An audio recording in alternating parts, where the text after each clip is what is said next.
안녕하세요. 오늘 저희는 11세기 은퇴 설계 관련 자료들, 이걸 좀 깊이 파고들어 볼까 합니다. 특히, 이미 좀 늦은 거 아닌가, 이렇게 생각하시는 분들을 위한 아주 현실적인 조언들이 많더라고요. 네, 이 자료들 보면요.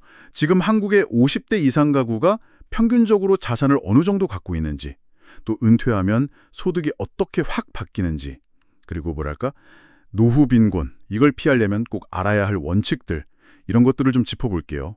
네, 짧지만 핵심만 쏙쏙 알려드리겠습니다. 자, 그럼 시작해볼까요? 우선 그 노후 빈곤에 빠지는 주요 원인들, 이거부터 좀 보죠. 자료에서 한 4가지 정도를 얘기하는데요. 심각한 질병, 또 집이 없는 경우, 그리고 자녀한테 재산을 너무 일찍 물려주는 거, 이런 것들이에요. 특히 질병은 소득은 끊기고 치료비는 계속 나가고 이중구죠. 네, 맞아요. 그게 참 큰 문제죠. 그리고 현재 50대 이상 가구의 평균 순자산, 이게 한 5억 원 정도라고 하는데요. 근데 여기서 당신께서 딱 보셔야 할 게 있어요. 이 5억 대부분이 한 4억 4천만 원 정도가 부동산 같은 실물 자산이라는 거고요. 금융 자산은 한 1억 정도. 근데 더 중요한 건 이 통계에 국민연금 가치가 보통 빠져 있다는 사실이죠. 예를 들어서 월 100만 원 받는 국민연금이다. 그럼 그 현재 가치가 못해도 3억 원 정도는 된다. 이렇게 볼 수 있거든요. 국민연금 가치까지 더해야 진짜 내 노후 자산이 보이는 거군요. 근데 소득 변화는 진짜 좀 충격적이던데요. 50대 평균 가구 소득이 한 8,400만 원인데 60세 넘어가면 이게 확 줄어서 5천만 원 정도래요. 거의 40%가 깎이는 거잖아요. 와, 이거 맞벌이 하다가 갑자기 혼자 버는 상황이랑 비슷하겠어요? 네, 그렇죠. 그래서 이제 자료에서도 재정 소방 훈련 이런 표현을 쓰더라고요. 그러니까 소득이 갑자기 반토막 나도 우리 집 살림이 버틸 수 있나 이걸 미리 한번 점검해 보라는 거죠. 아주 중요한 지적입니다. 재정 소방 훈련이라 와닿네요. 그리고 또 하나 절대 놓치면 안 되는 게 바로 물가 상승의 복리 효과입니다. 복리요. 이자만 복리가 아니라 물가도 복리로 오른다는. 맞습니다. 생활비도 복리로 쭉쭉 늘어나서 한 20년 지나면 지금의 2배가 될 수도 있다. 이걸 꼭 기억해야 해요.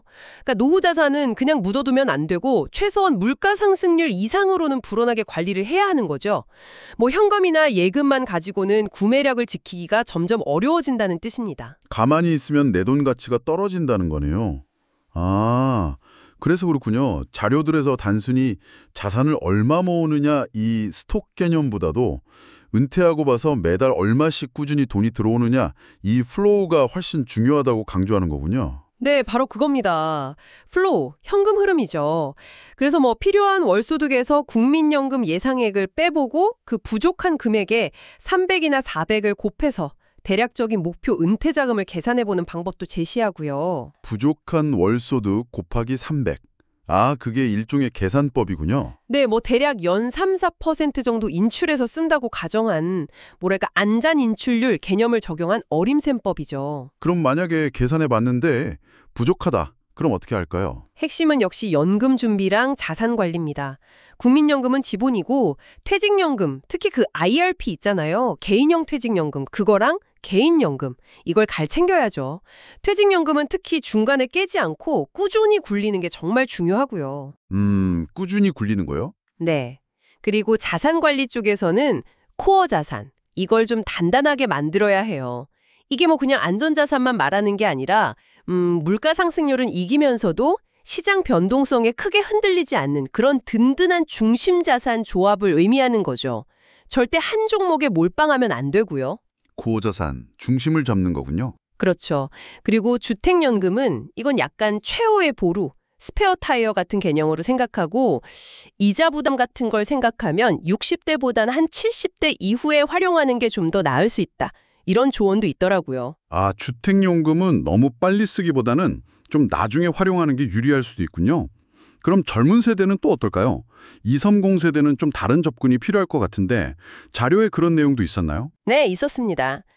20대, 30대는 앞으로 벌어들일 소득, 그러니까 인적 자본, 이게 엄청난 채권 자산이나 마찬가지니까요.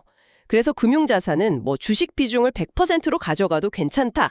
이런 좀 파격적인 제안도 나와요. 100% 주식이요? 네. 뭐 종잣돈 모으는 거 기다리지 말고 아주 소액이라도 최대한 일찍 투자를 시작해서 복리 효과를 누리는 게 중요하다는 거고요.